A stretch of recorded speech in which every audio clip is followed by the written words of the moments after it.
leader is a purposeful person. So leadership begins from being a purpose-driven person. Leadership has to do with conviction. You must be convicted enough. People would not follow any leader who is not convicted. Influence is all leadership is about.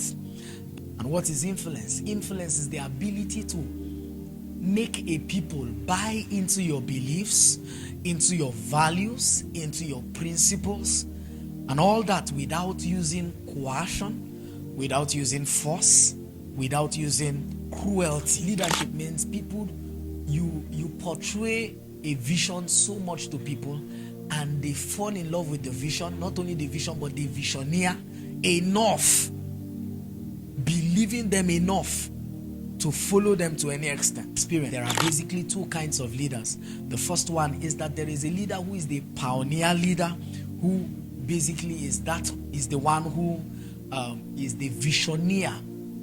He's the one who received the mandate, received the call, received the vision for that organization, for that business, for that whatever it is that you think about that requires leadership. And secondly is the leader under the leader. And this kind of leader is called the associate leader. If you belong to a ministry, if you belong to an organization, if you belong to a system, whatever name you would want to call it, a family, so as much as it is, you are not the main leader there. You are as well, whether told or not, an associate leader, because the whole idea about leadership is to make things work, to make goals achievable, plans achievable. The functionality of leadership is timing. Any leader that will be functional, any leadership system that will be functional must be one that is based on the foundations of a consciousness of timing. That not every time is every time, and that certain things need to be done when? Early and on time. When you are a leader and you are not proactive, you are not futuristic in your vision. You see a challenge, you are planning a program, planning an event or something, or whatever it is that your leadership requires, and you are able to see ahead, oh, we will have this challenge, we will have that challenge, and then you are able to meet with it or create a solution for it long before the problem or the challenge comes up. It is true. And then you are action driven. Any leader I know that is creating impact and is effective in leadership is one who is action driven. They are action driven. When you lack the mentality for leadership, what becomes the case?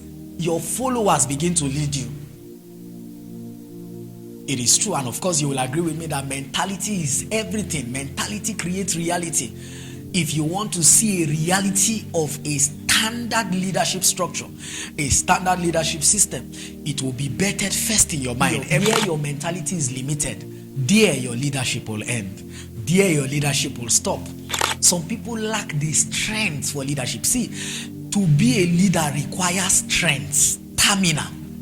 It requires a kind of courage and fortitude that you don't find in followers. That is why you are the leader.